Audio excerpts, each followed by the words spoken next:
guys, it's Armin. Welcome back to my channel. If you're new here, hello, I hope you stick around. Today I wanted to talk about some of my favorite reads of 2020 so far. So my last video was my most disappointing reads, and I thought I would just follow it up with my favorite reads because they go hand in hand. So we're gonna get started. The first book on this list is the first book that I read this year, and that is Circe by Madeline Miller. I absolutely loved this book. So Circe is a Greek myth retelling about the character Circe from the Odyssey. I've not read the Odyssey, but I read Circe and I loved it, so you don't have to read the Odyssey first, I guess, is my little disclaimer. The cover is beautiful, the writing is beautiful, I don't know what more to say. Basically, I don't know what more you could want from this book. This book has intense cottagecore vibes. Cottagecore is a word I learned like last week, so I just keep using it in all my videos, but that's fine. It has romance that makes you cry, it has life lessons and very quotable quotes and just like beautiful writing, and altogether like I just really love this book and I will never not recommend this book. I finally got Song of Achilles in the mail, which is Madeline Miller's other book that is also a Greek myth retelling. And I cannot wait to read it because I've heard so many good things about it, so I'm really excited for that because if Circe is anything to go by, then I'm going to absolutely love it and I'm gonna cry. So yes, the first book is Circe. The next book on this list is called Brother, I'm Dying, and this is a sort of memoir true story book following Edwidge Danticat as she grows up in Haiti with her uncle's family, and then whenever later she moves to the US to live with her parents and her father. And then like it starts out in present day and then it kind of goes backwards and like skips back and forth. It is so poignant and so unexpectedly amazing, and it's like a commentary on like immigration and racism and immigration today, like with America, and just like I don't even know what to say. Basically it's just so good.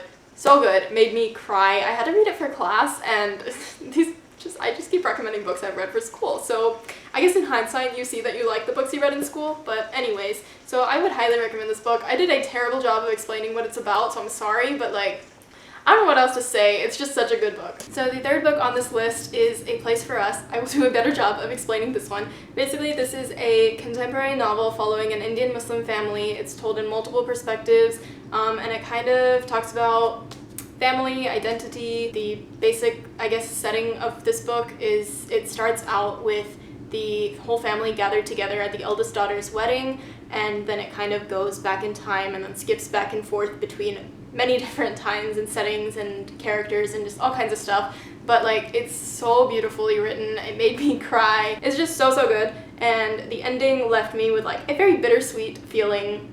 I wasn't too happy, but like, I guess I didn't expect to be happy. I kind of wanted everything wrapped up all nicely and it just wasn't, but that's not a bad thing. It was still an amazing book. I highly recommend. And now something a little bit different. This is a reread. The next book on this list is The Hunger Games.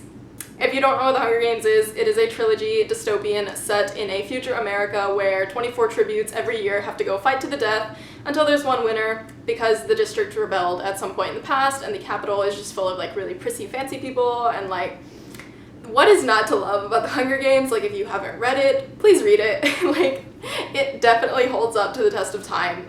This isn't one of those books that you read when you're 12 and you love, and then you read it again when you're like 20 and you're like, I hate this. No, this was literally better the second time, and I don't say that about many books. Peeta Mellark is too good for this world.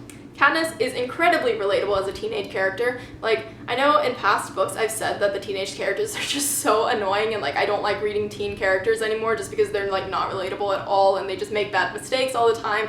And I get that teens make bad choices. Like, that's the whole point of teen years. And Katniss doesn't always make the best choices. Like, she does make bad choices. She does have really annoying thoughts sometimes, but she is relatable and understandable in the sense that those aren't the only choices she makes. She also learns from her mistakes and makes better choices later. Like, a lot of times you don't really see that growth, and Katniss was just really relatable in like her moral choices and her moral like thoughts and just stuff like that. Like, she's not the most moral character. I talked about this in my blog or something along those lines. I just really love this series, and if you haven't read it, I highly recommend. The next book on this list is also a reread, and that is Percy Jackson. I have the first book, but I'm talking about the whole series. I know this is a middle grade, and I love it anyway. It is another one of those books that holds up to the test of time. I will never not recommend Percy Jackson to anybody. I don't care if you're 30 years old. Read Percy Jackson because it's so good. Percy Jackson is a middle grade Greek mythology fantasy series about Percy, who is a kid who finds out that he's a demigod, meaning that one of his parents is a Greek god, and then he gets sent to Camp Half-Blood, which is this camp for other demigods. And then he goes on quests and saves the world, and it's all very exciting and fun. And also, it made me feel things. I didn't expect to feel so much reading a middle grade series, and I did. Luke's entire arc, no spoilers, but ouch, my heart. Annabeth's backstory, ouch, my heart. Percy being such a boy, like the growth over the series is real. I thought that Annabeth and Percy got together earlier, but they don't. And I'm kind of happy with that. Like, they don't get together immediately, like they don't really get together until like the last book, but I think it's less insta-lovey and more organic. Like, I really liked it, and then you get to appreciate it in the later books because no words. Perciveth is just the ultimate ship. It's fine. And the next book on this list is a book I didn't know I was gonna read this year, but I did, and I loved it, and that is Stardaughter, which I got an arc in the mail from a giveaway, and oh my gosh, I read it immediately because I was so excited, and I do not regret it at all. Stardaughter is a YA fantasy about a girl named Sheetal who is a half-star, and she basically goes to the heavens to find out how to save her dad, who is a human. And it's Indian myth inspired. It's got a lot of like desi relatable things in it and just like beautiful writing. It's a very good debut. I love it. And this is like what I needed as a child. I love, love, love it. Highly recommend. This book is just really good. I'm not gonna say much more before I like accidentally spoil something, but basically the writing is really pretty. Everything is so like vibrant and just beautiful, and like you can imagine everything in your head, and it's so good. And the last book on this list is actually a webcomic, which is kind of funny because I don't read webcomics. But this one, just like, I started this and I wasn't gonna finish it after episode 1. I was like, I don't like the drawing style, but I'm so glad I got past that. Or maybe I'm not glad because it kind of ruined my life for about 3 weeks, but that's fine, we'll talk about that. Anyways, let me tell you what it is.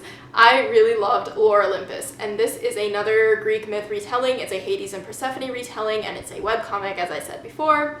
And I just love this so much. Like, so many people recommended this to me, and I finally just like sucked it up and read it because I was like, it's a webcomic, I'm not gonna like it, but then I ended up really loving it, and I was like really obsessed with it for about 2 weeks, so much so that I like couldn't function. Thankfully that obsession has like sort of gone down and I'm like able to function again, but it comes back from hiatus on August 2nd, so we'll see what happens. Hopefully I don't like slip into that again. The book hangover was real when this ended, so hopefully I am still like competent after I read it. Anyways, highly recommend. Even if you don't normally read webcomics, I would highly recommend this. Anyways, I hope you guys enjoyed this video of my most favorite reads of this year so far. If you did, please give it a thumbs up. Let me know down below what you thought of all these books. Did you love them? Did you hate them? Maybe you're somewhere in the middle. I don't know. I just really love them. So let me know down below. And also don't forget to subscribe if you enjoyed this video because I will be posting new content very soon. Thank you guys for watching. Bye-bye.